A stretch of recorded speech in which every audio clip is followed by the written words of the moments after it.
This episode of Proper English is brought to you by Living Where People Speak English, words you don't learn in English classes, and a special appearance by Millhouse the Cat.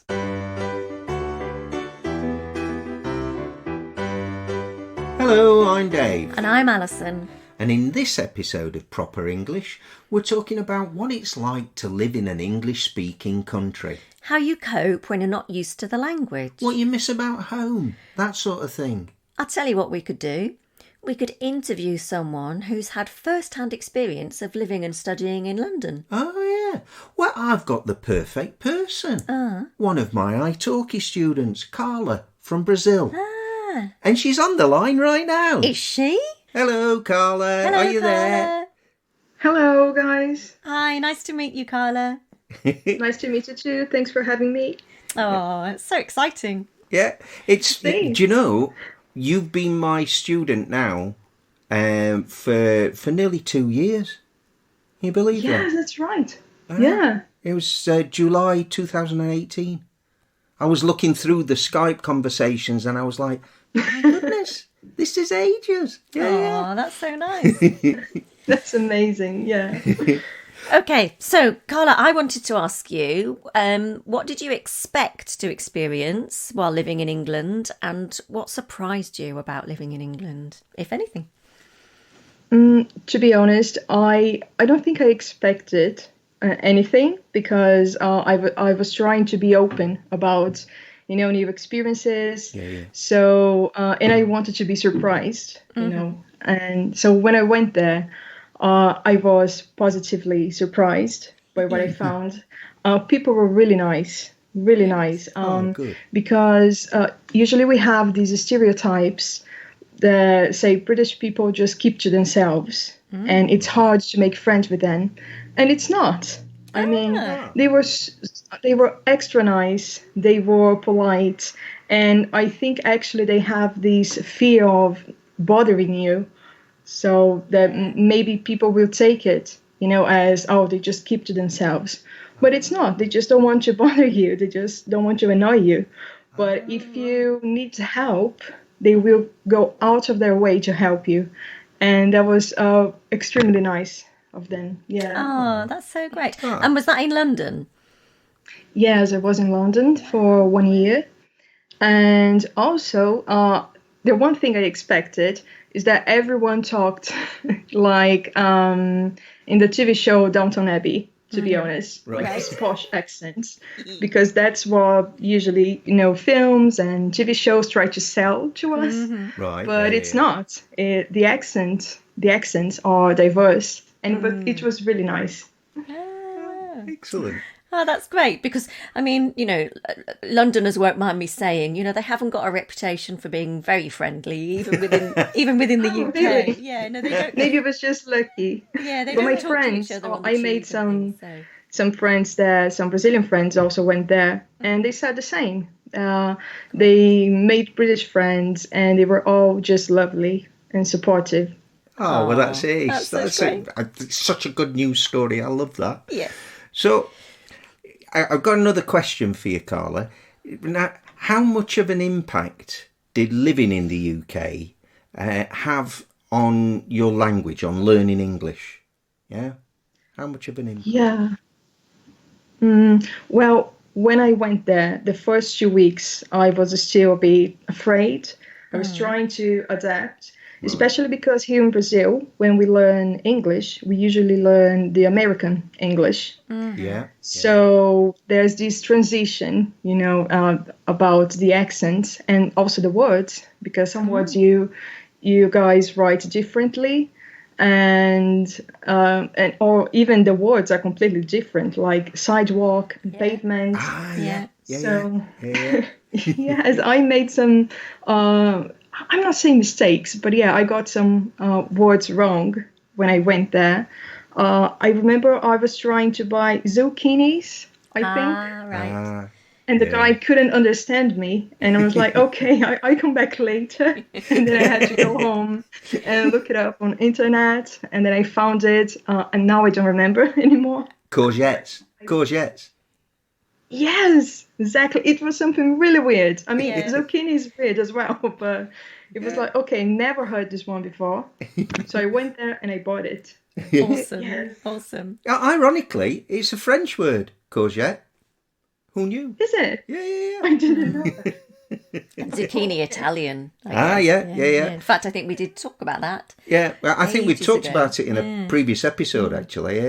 Yeah. Oh, nice. Yeah. Okay. But yeah, I was thinking Good. things like sidewalk and pavement, that won't confuse an English person. You know, we watch a lot of American TV as well. But yeah, it's interesting that zucchini was the, was the stumbling block. Yeah, it took me by surprise because I thought, oh, maybe they don't have it here. I mean, maybe. Yeah. And then I'm just like, maybe I'm using the wrong word.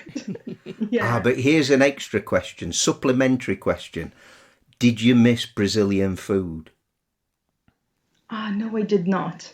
Oh, As I okay. said, yes, as I said, I was trying to be as open as possible to this new experience because I think when you travel to another country, especially if you're going to live there, you have to be open, and try to experience the culture as much as possible. All right. So no, I was just I ate fish and chips. Yeah. Good on you. I didn't have beans on toast. Yeah, sadly I didn't have it, but I was trying to eat as much British food as possible, to see, to try different flavors and different dishes. I think the Yorkshire pudding was my favorite so far. Yay. Yeah. Oh, my dad used to make great Yorkshire puddings. Oh, yeah. Oh. They were an event. And the sweets, you have the sponge cake, Yeah. which is amazing. Wow, it's amazing. And the scones, yeah.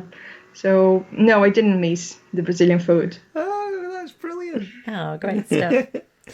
So, Carla, what would your advice be or your top tips be to other language learners, particularly people maybe who are thinking about going to the UK or to an English-speaking country?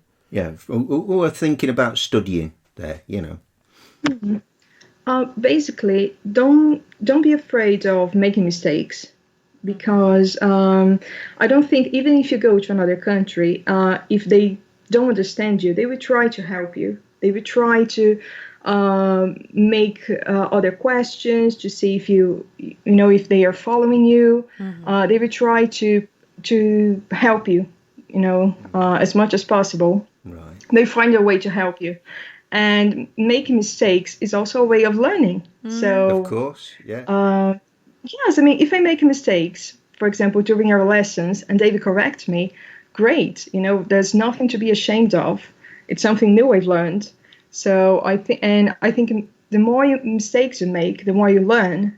And next time you're going to talk to, I don't know, maybe another foreigner or a friend, or even a native speaker, you will feel more confident because you won't make the same mistakes again. And if you do, right, I mean, just say you're sorry, or go through it. Just go for it. I mean, Nobody gets because arrested, learning a do they? second language is difficult. Absolutely.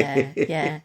Yeah, and it's only people that don't really speak another language that have no idea how difficult it is. I think everybody else who's tried to learn another language respects your efforts, don't they? Because they know this is not easy. Oh, mate, you're not kidding. And there's a whole debate about fluency, that people think you needed to get the right accent, get the accent right. See, I made a mistake and it's okay. It's good. You have to get the accent right, and you have to know all the words. And that's not it. I think fluency is about communicating, being able to communicate and being able to understand. And I'm Brazilian. I'm 28 years old. And I don't know all the Portuguese words, and sometimes I make grammar mistakes in Portuguese. So it's okay. Yeah. Absolutely. No, that's a really good point, that, actually, because quite often I will ask my students, do you know everything in your language? Do you know how to construct everything in your own language? And it kind of makes them think, oh, well, actually, maybe I don't, Yeah, so it's a really good perspective, isn't it? It's a good perspective to have, I think. Yes, sometimes I see people learning Portuguese and they are talking things about grammar. And then I say, okay, I know I should know that. I mean, maybe I learned that at some point, but I don't remember. And sometimes they have to teach you, lecture you about it. And I'm like, oh my God, that's a shame. But it happens. Yeah. Yeah. Oh, we can hear Millhouse in the background. Yeah, should we just have a pause? We'll just have a quick pause while we attend to Millhouse. Okay. All right. I think Millhouse was just a bit jealous that we were talking to someone else and she wasn't invited. Yeah. Well, she's all fed and watered now. So, back to the interview with Carla. And it's time for Idiom of the Week. Idiom of the Week? Okay, Carla, as you probably know, every week we do an Idiom of the Week and we talk about various different idioms and then talk about the origin and things like that. So, as you're here, I'm going to ask you, what's your favourite English idiom? Right. I don't know if it classifies as an idiom, but Okay, it's something I think it's really fancy. It's really nice. When I first heard, you guys say cheers instead of thank you sometimes. Yes. And the first time I heard, I was like, okay, I'm not making a toast. I mean, what's happening? and then it took me, a bit of time to, okay, maybe it's thank you. And also ta, Yes. which is Yeah. I've never learned that in any English course. And that was surprising. Okay. Is tar quite southern? No, not necessarily. Say it in the north as yeah, well. I think Yeah, so. yeah. Yeah, and I totally know what you mean, Carla. It's really handy because when we're speaking Portuguese or, attempting to, like if you're in a restaurant or something and people keep bringing you things, you feel like, obrigada, obrigada. Like sometimes you feel like, is there something else I could be saying? Like in the UK, you'd say thank you because that's polite. Then you can say thanks. And as you said, you can say cheers. I don't say tar very much, but you can do. There's those other options, aren't there? Yeah. So Yeah, they're sort of little conversational tags, aren't they? The things that you just put into the conversation, maybe as a comma or a little sort of bookend at some point in the conversation that helps it all flow. It keeps it going. And it makes it feel more natural, I think. Yeah, I'm not sure if cheers and tar are idioms, but we'll have it. It's fine. Also, tenner and fiver. I mean, probably not idioms, but I heard that a lot when you're dealing with money. Oh, do you have a tenner? Do you have a fiver? And it was just like, wow, I never, I think exactly what Ellie said, those words that you never learned in any English course. And then you go there and you always try, okay, is there another way to say that? How do native speakers say that? Yeah. And when they say that to you, you say, yes, I got it. Awesome. You feel proud of yourself. You feel included. yes, that's a real whoopee moment, isn't it? Yeah, little victories. We love them. Oh, Carla, thank you so much for being a guest on Proper English. It's been lovely to talk to you, and I hope you're keeping yourself safe in Brazil and looking after yourself. Actually, I'm speaking to you again on Monday, so I'll speak to you then. But just the two of you. Oh, bye, Carla. It's so nice to meet you. Bye. Oh, bye. Thanks for having me. It's a pleasure. Bye. And here we are at the end of another episode of Proper English. We hope you've had fun listening in on our conversation with the lovely Carla. And whether you're a new listener or a regular subscriber, why not get in touch with us? You can email us at properenglish, All one word, at sapo.pt, or you can ask us questions on Instagram or Twitter or Facebook if you have them in your country. And don't forget to tell everyone you know about us, friends, family, anyone who's studying or learning English. And make sure you like this episode and leave us a nice review and subscribe to us on your favourite podcast app. So until next time, it's goodbye from me. And it's goodbye from me too. And thank you for listening to Proper English.